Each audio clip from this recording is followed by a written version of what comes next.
नन्दनगरनि देब्रामपाराव Angel चाकमानि नुखुङाव मालायनि थांखा नुखुंनि बरगबाय मन्थ्रिफ्रा doctor Manik Saha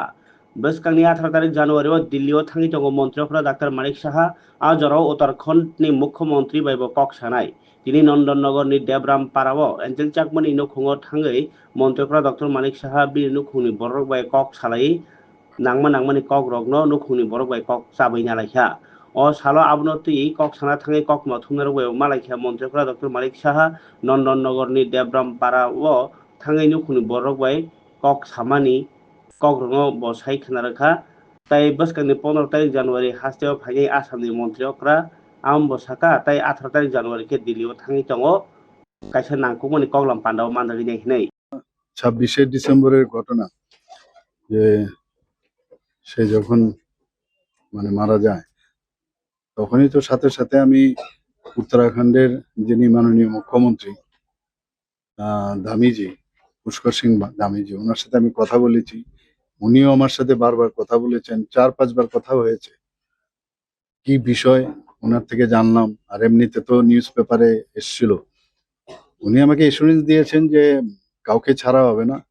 এবং আইনের পথে চলবে এবং 5 জনকে আউট অফ 6 5 জনকে অ্যারেস্ট করেছে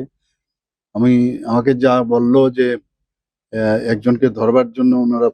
পুরস্কারও যেরকম হয় ঘোষণা করেছে তো এখন যা জানলাম এখানে এখনো অবধি ওকে ধরতে পারিনি পুলিশের হাত তো লম্বা ধরতে তো আজকে না হোক ধরবেই ওকে অত্যন্ত দুর্ভাগ্যজনক ঘটনা মাত্র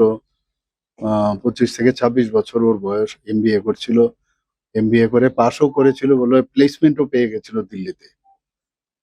সত্যি দুঃখের বিষয় আর আমি যখনই এখানে ডেড বডি যখন নিয়ে এসেছিল আমি বাড়িতে আসার জন্য আমি রেডি হচ্ছিলাম বললো এখানে নেই ওনারা ওনাদের যে অরিজিনাল বাড়ি সেখানে চলে গেছে মাছ মারাতে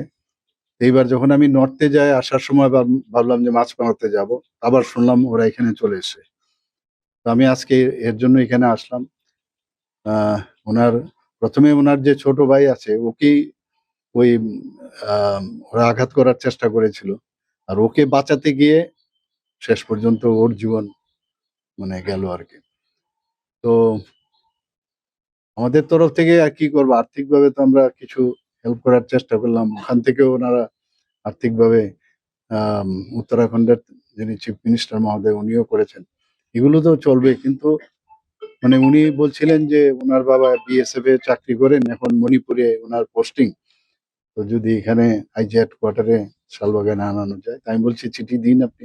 আমি এই বিষয়ে নিশ্চয়ই চেষ্টা করবো যাতে কারণ ওরা এখন মেন্টালি একজন ছেলে কারোর বাড়ির যদি চলে যায় আর এত অল্প বয়সে কি হতে পারে এটা তো আমরা সবাই ফিল করি তো বললাম যে আমি চেষ্টা করব আর ওর ছোট ভাইয়েরও biodata he was doing graduation in sociology এখনো কমপ্লিট হয়নি ওনারা বলছিলেন যদি ওর কিছু করা যায় তো ভালো আর ওখানকার যে ইনভেস্টিগেশন গুলো চলছে প্রপারলি যেন হয় আমি তো সেই ব্যাপারে বারবার মাননীয় সিএম এর সাথে আমার কথা হয়েছে কয়েকবার উনি আমাকে কথা দিয়েছেন যে কোনো জায়গার মধ্যে খামতি হবে না তবুও যাতে কোনো জায়গার মধ্যে কোনো লুপহোল যাতে না হয় সেটাকে স্ট্রেংথেনিং করা হয় আবার আমি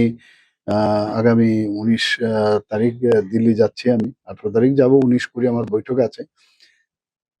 তো মাননীয় মুখ্যমন্ত্রীর সাথে দেখা হবে ওনাকে আমি আরো পুরো ডিটেলস ওনাদের যা যা ওনারা বলেছেন সেই বিষয়গুলো ওনার গোচরে আনবো বললো যে 19-20 তারিখে আসতে হবে আপনার যে এক্স্যাক্টলি কোনো কি এজেন্ডা জানি না সমস্ত চিফ মিনিস্টারদেরকে বলেছে যে যাওয়ার জন্য তো যেহেতু 19 তারিখ 18 তারিখ আমার যেতে হবে আমি নিশ্চিত যে আগামী সব চিফ মিনিস্টারের সাথে দেখা হবে তো ধামিজির সাথে দেখা হলে ওনাদের যে বিষয়গুলো আছে যে কথাগুলো বলেছেন তো ওনাকে বলবো আমি